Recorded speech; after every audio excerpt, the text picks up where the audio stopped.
What's up, y'all? It's Jamie the Realtor, and you have tuned into the J Files. Each week, we will share tips and advice to help prepare your mindset for home ownership.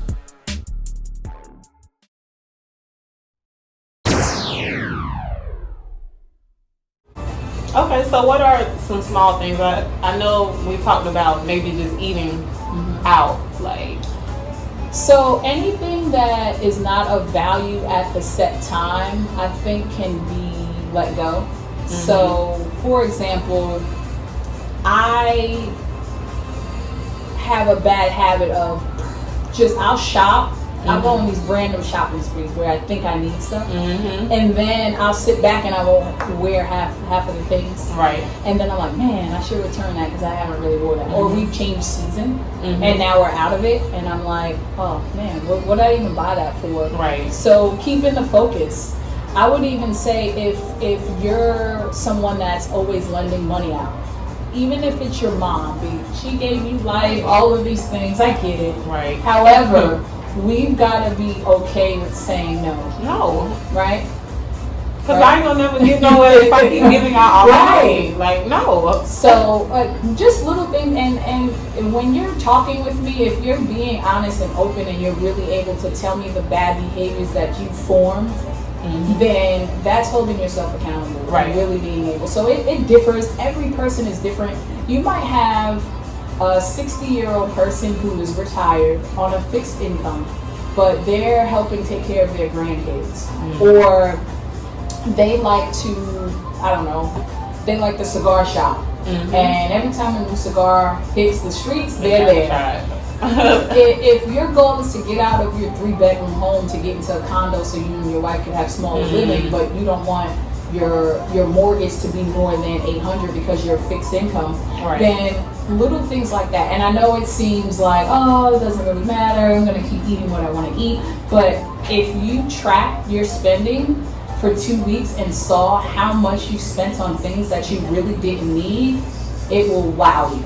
I think people should just print out their bank statements probably for the last 2 to 3 months and just look at everything that they spend money on. Like every single little thing. I mean, if you look at mine, you might see some stuff like, like I like to eat out and I like to eat quality food, and you tell yourself a story like, oh, I got it, I'm good, I paid everything the first month, but my son is 5 and I want to make sure he can go to college. So that in my head, and that's far away, but that's a goal for me. I want to be able to pay his college in cash. I don't want him to have student loans. Right. So that's just an example. And again, it can be anything as small. A habit that, do you really need to go to the crab spot every Friday?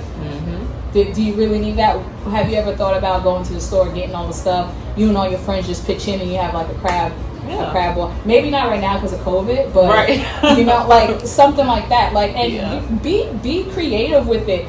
Get an accountability partner. Get somebody to tell you, somebody to do it with you. Right, like, hey, I'm trying to go on this trip to Greece, and everything we spend, I want it to come out of my pocket. I don't want to charge anything. You down? Let's we got people planning trips off credit. Like, we can't keep planning trips off of credit. And I used to do that. It's okay. It's all right if you're trying to get the rewards and you're gonna pay it back. But we're actually trying to take trips and do things, and I'm not bashing anybody. Right. But moving forward, we need to look at, and it's kind of one of the next topics I want to talk about, is seasonal expenses. Yeah. So when we plan our budget, we know ahead of time, oh, I know I want to take a trip for my birthday, or I'm doing this for Christmas. Oh, my baby birthday in July. Right. All of these things. Oh, I know I need to go buy some school clothes in the summertime. So setting ourselves up, like, how can we do that, or what does that look like? Because if we feel like we're saving, do we need more accounts? Like, so and I think that part really boils down to the person. So I can tell you, hey, set an account up for Christmas, birthday, I just want to turn up, whatever. But are you realistically going to put the money that's needed into it? So I know it sounds like a lot of hard work because I don't want to have to deal with this, but if it's really important that you aren't overspending money you don't have, this would be a priority. Right, because you got a bad behavior, so we need to create new behaviors, and it takes time. It does. So for the seasonal expenses, I would say do you have to go out for every birthday? And I know, like, I'm a big birthday person, you know, I'll turn up, but can you game plan? If my birthday's in February, so, you know, December, in my mind, I'm like, okay, this is what I want to do, and this is how much it costs, and if no one does it for me, I'm going to make sure I've got everything set aside. Yeah. So I'm going to set that aside. You know, if you have your child's birthday come out, is it one of those big birthdays where, you know, like, hey, they're turning 10, and this is like when I told them we would do X, Y, and Z, you know, or can it be something that it's minimum? Instead of getting birthday gifts, get money to help with what's going on, or can you just have a regular party somewhere? Do you have to go all out? We have to look at what's realistic, because I know for me, when I had my daughter, her first birthday, I went all out. Right. Spent all this money, all this food, this venue, outfits, everything, but she don't even remember it. So it's like, who was it for? We have to be more realistic. Right. So, and I think, like you said, who was it for? So again, are we trying to entertain someone else so that they can say, oh, did you go here and do that with this person? Or is it for show? Or do you genuinely want your child to have a good time? Because for them, as long as they have their friends, some cake and some water balloons, we're in Florida, I mean, they're fine.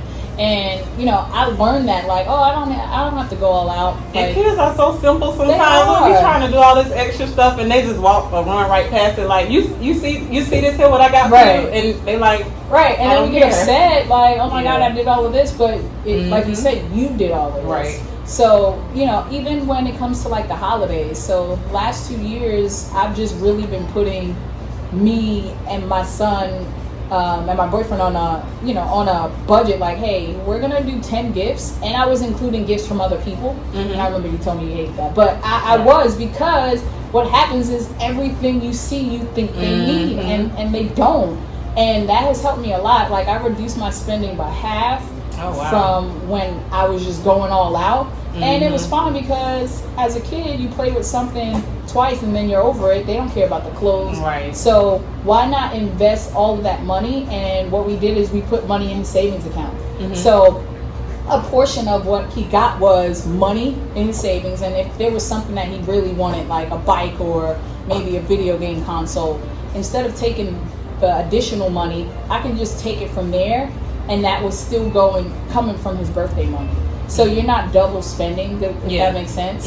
So I would just always, I think the whole, to sum it up, is if you have a set plan for anything that you want to spend, and if you go through every single step to where you don't have to overspend what you don't have, I think you'll be good. Okay. And I know it is hard. I'm not sitting up here today telling you, oh, it's so easy, I'm a VP, you can do it now. You know, I struggle sometimes as well, but I'm reminded every day when I'm having conversations with potential clients, and I'm trying to figure out why they've got such a large margin, but they're here because they need help. And it's really because we're uneducated and we have no idea how much money we have. And it goes back to budgeting and the importance of it. Okay.